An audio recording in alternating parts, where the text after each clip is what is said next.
Hello, everybody. Hello, seniors throughout the Middlesex and Worcester District. Here for Q&A time. I hope everyone's enjoyed the program today for the senior conference. And thank you so much for dialing in or being in the Zoom or watching it on YouTube or local cable TV. And I'm here in the Littleton Library, and I've been watching it all on my computer. And I really appreciate the presenters and so glad we could do this conference again. So happy to take any questions from people. If people have questions, I'm also looking at the chat on the Zoom, which I'm sure everyone has mastered. So if anyone does have a question, they can unmute themselves and they're welcome to ask me a question. And we do have some questions from a little earlier. All right, we have a question from Johanna LaPlante saying, what are you working on that's high priority related to seniors?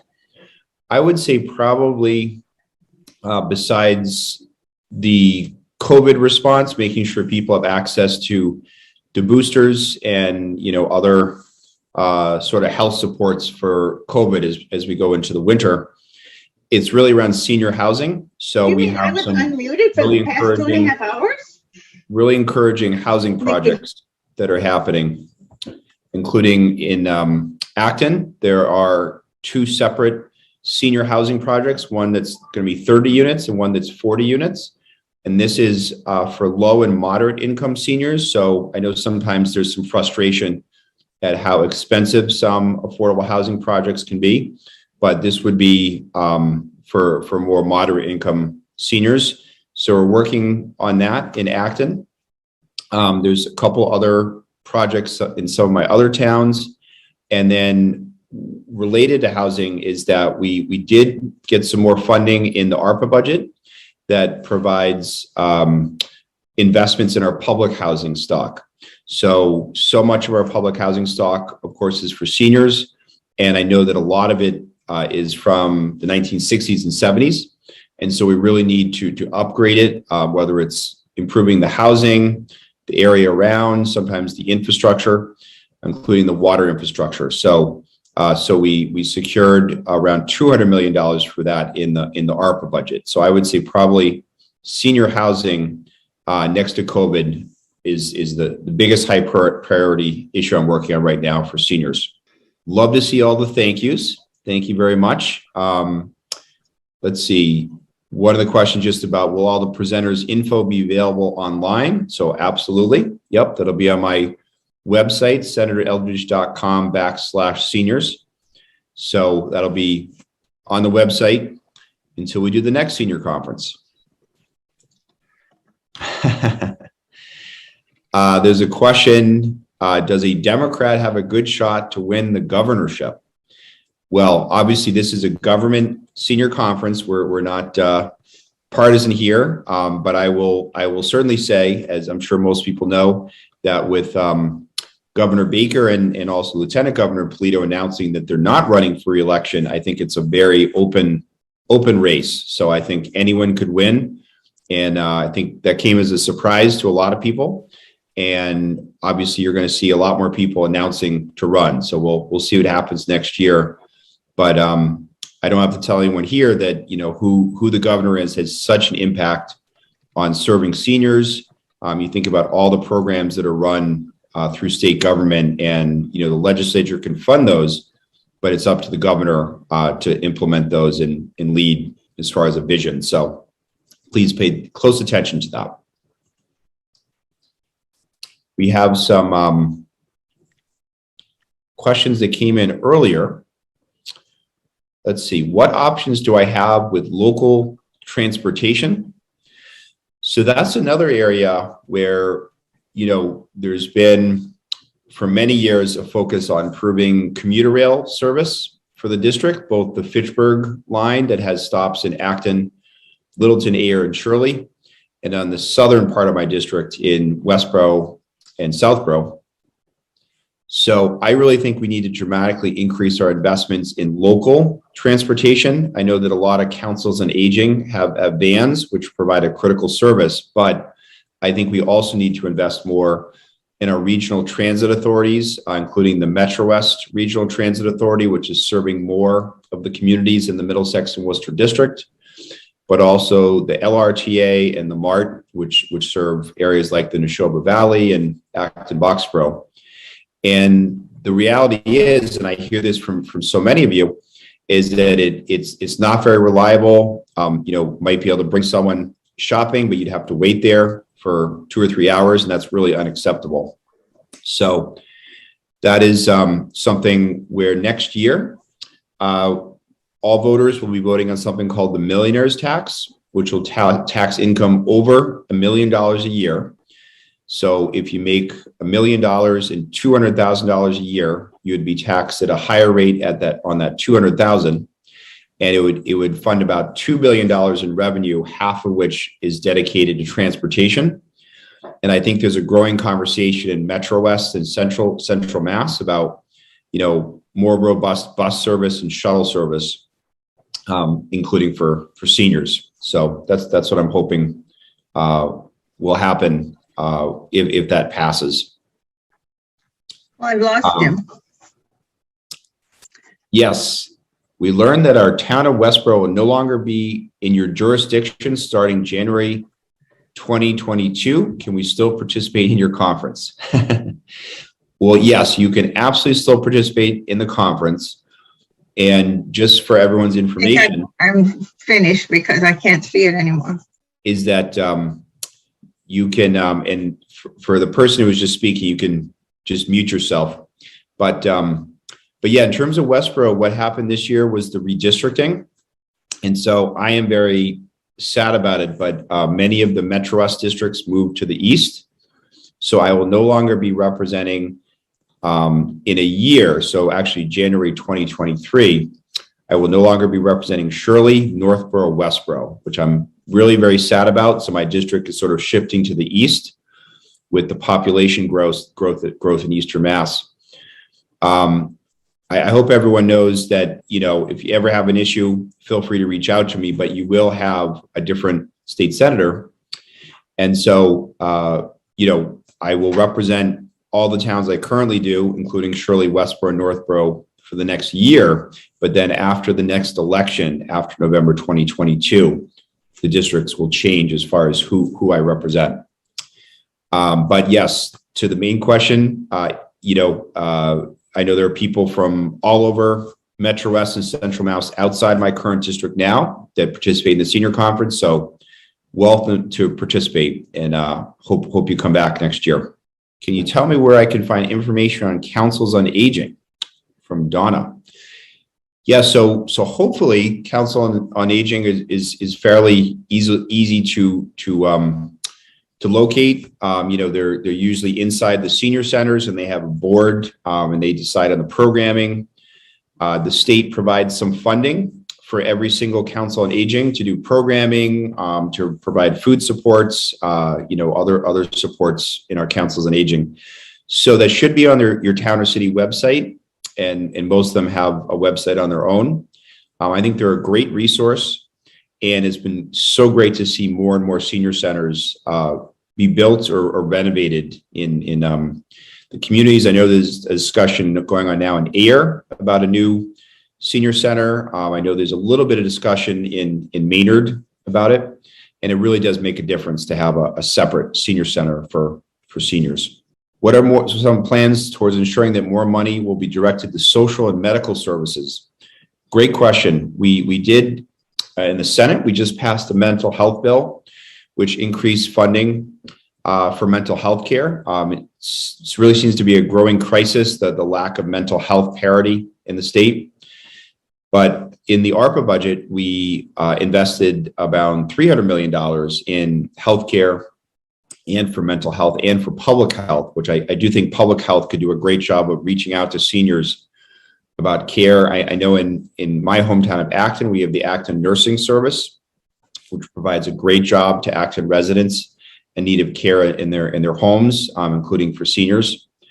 So I think the discussion around healthcare and medical services is that, right now, in my opinion, because of our private health insurance system, there's a lot of money wasted. And that's why I support making healthcare a right. And then you could reduce the money being spent on paperwork and delays of treatment and actually invest that in people and better care. So that's a longer term project, but what better place to start that than in Massachusetts here? What is your advice for me to find groups that I could join as I live alone? I also like to find resources on healthy cooking. So I know that there have been some presentations on senior health today. I will say that as far as a lot of groups, you find a lot of those groups on social media, especially Facebook. So that's a good access. Your councils on aging have a lot of groups. I know in Acton, a good friend of mine, Dot Worst, who is I know was here at least earlier. There's a widow and widowers group, and that's been a real source of support for a lot of Acton senior citizens. So I think you'll find a lot of those groups in each community, and a lot of times it's through your senior centers or councils on aging. So good source of information. I'll ask one more question. Any new initiatives to help seniors in this very anxious time? So there's certainly a lot more isolation, and that particularly hits seniors, many of whom are isolated, maybe being the only person in your home. And so we do need to provide more funding to councils on aging and senior center to do more outreach. I know that some towns, do a lot of that direct outreach or make phone calls to seniors, but it doesn't happen in every community. And then in terms of sort of new initiatives to help seniors, aside from the housing, aside from the transportation, is that I really think there needs to be a more robust effort by the Executive Office of Elder Affairs, given that the number of seniors is growing dramatically, including obviously baby boomers, is that I think there needs to be a lot more programs offered through the state. The local councils on aging, the senior centers do a great job, but at the end of the day, the state needs to model more programs to make available. And obviously in this virtual environment, that could be done virtually, but hopefully next year when hopefully things get better, these state programs can be offered perhaps regionally, but again, provided by the state, which has more resources. Okay. And the last question I see in the chat is any news on the COVID passport? A little bit is Governor Baker has finally said he's going to look at creating a COVID passport. So that could be, a government document that assures business owners or schools or public places that you've had, not only your 2 vaccine shots, but your booster shot. So that's something Governor Baker is working on now. And I would say realistically, it could be something that could be rolled out next year. Great questions. Really appreciate the questions on the chat and that were submitted earlier. And again, just thanks so much for the conversation. And I know we're going to be doing raffle prizes soon, and really appreciate you tuning in all the different ways that we offered. Thank you so much. Okay, we're beginning the announcement for raffle prizes. So I have the little jar here to pull out the names for those who registered for the raffle prizes. I'm so glad we can continue to do this. Okay, a $25 gift card to Wellies, which now is not only in Marlborough, but also in Hudson. So here's all the names. Not looking. Okay, David Mayall. David Mayall. Congratulations.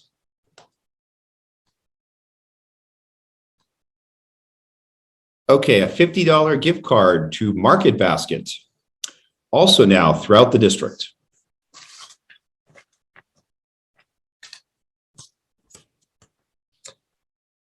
Okay, the winner of the $50 gift card to Market Basket is MJ Evans. MJ Evans, congratulations.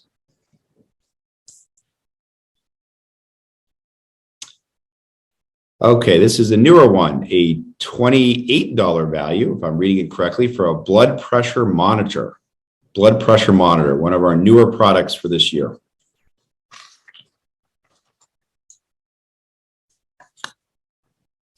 And the winner is Pamela Agner. Pamela Agner. Congratulations. Okay, we have to do, of course, a Dunkin' Donuts gift card for every senior conference. $50 gift card to Dunkin' Donuts. That will buy a lot of coffee, maybe donuts. The winner is Betty Christon. Betty Christon.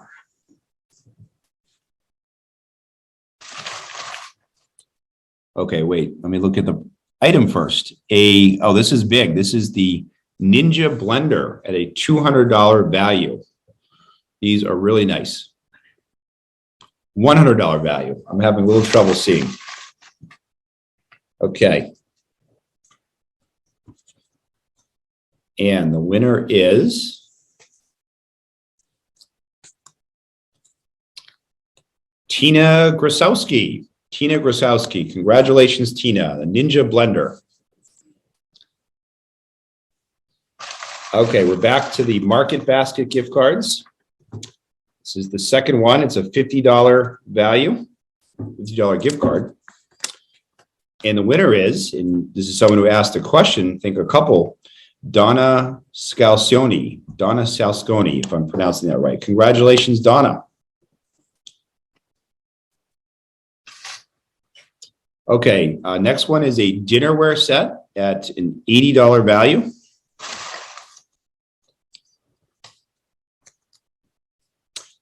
Paul Guthrie. Paul Guthrie. Congratulations, Paul.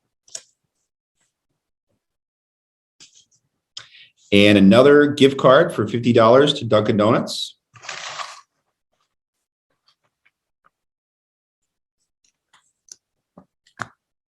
Oh my goodness, the winner is Dot Wurst. Congratulations, Dot. Thanks for tuning in.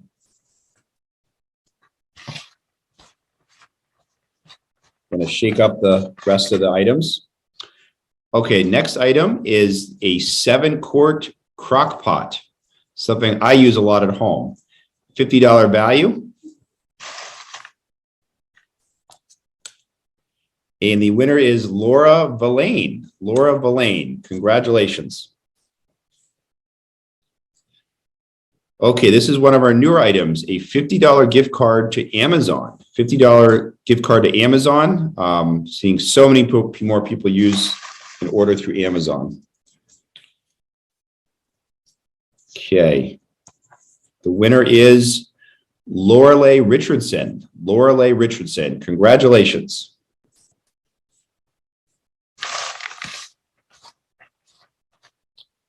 Okay, the next one is a Hamilton coffee maker, $105 value.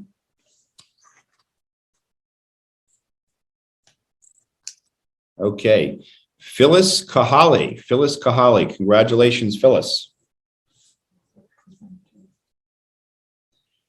Next one is a $50 gift card to Lowe's. Always a great place to go to. And the winner of the Lowe's gift card is Francis Sawa. Francis Sawa. Congratulations, Francis. Okay, this is one of our newer items, a new item for this year compared to last year, the Shiatsu Massager, a $65 value. Looks really nice.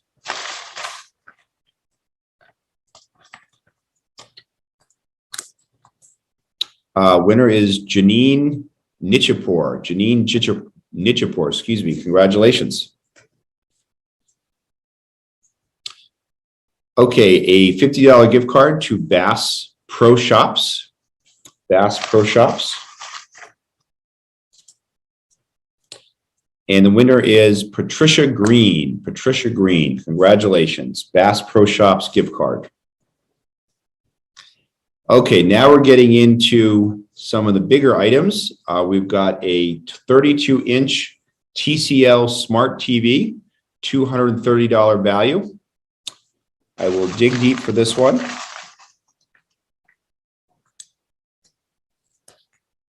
And the winner is Kathleen Demers. Kathleen Demers, congratulations. Looks like a great TV. We have a $100 gift card to Idlewild Farms, extremely popular place at this time of year.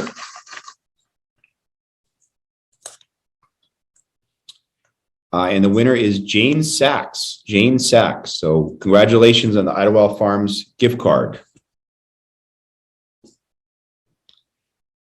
Okay, and so this is the final gift item, I believe. As anyone that's come to the senior conference knows what this is. This is the Bouvier Pharmacy Pride Lift Chair. So very coveted item that I think Bouvier has given it throughout the history of the senior conference, located right in Marlborough. Has a $500 value. So this is something that I know people often sign up for to hopefully to win. So I'm going to dig really deep.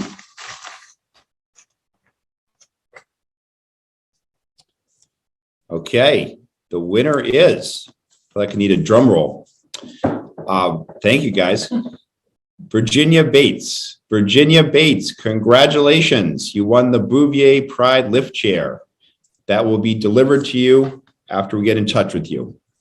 Congratulations. Thanks, everybody, for coming to the senior conference. And I want to give a special shout out to Littleton TV, including my good friend Kirby, who is incredible help this year, obviously, as well as Action TV, where I pre-recorded a lot of my comments today. I want to thank all the presenters. We had a couple of new presenters this year, but it just, for you to set aside time to do part of your presentations today, I really appreciate it. We had a wonderful turnout. And I finally just want to give a tremendous thank you to my staff. First of all, my district director, Bianca D'Souza, who was the lead staffer on the senior conference. I can't emphasize enough how much time it took to organize this conference, to get the sponsors, to get the gifts, to get all the presentations and the technology piece today. So she did a terrific job. I also want to thank on the communications side, Efna Nahala, my communications director, who was just incredible, especially finalizing all this technology that we could do this seamless presentation today. And then my legislative aide, Immaculate Mchomi, who offered tremendous support and was the lead on this last year. So thank you to all of them. Of course, thanks to all the sponsors. And I hope you enjoyed the 41st annual Middlesex and Worcester Senior Conference. And I say this with all sincerity and great hope, is I hope that next year, hopefully next April, we will be in person. So we will see. And I hope to see you around the district. Happy holidays, and thanks so much for tuning in today. Take care.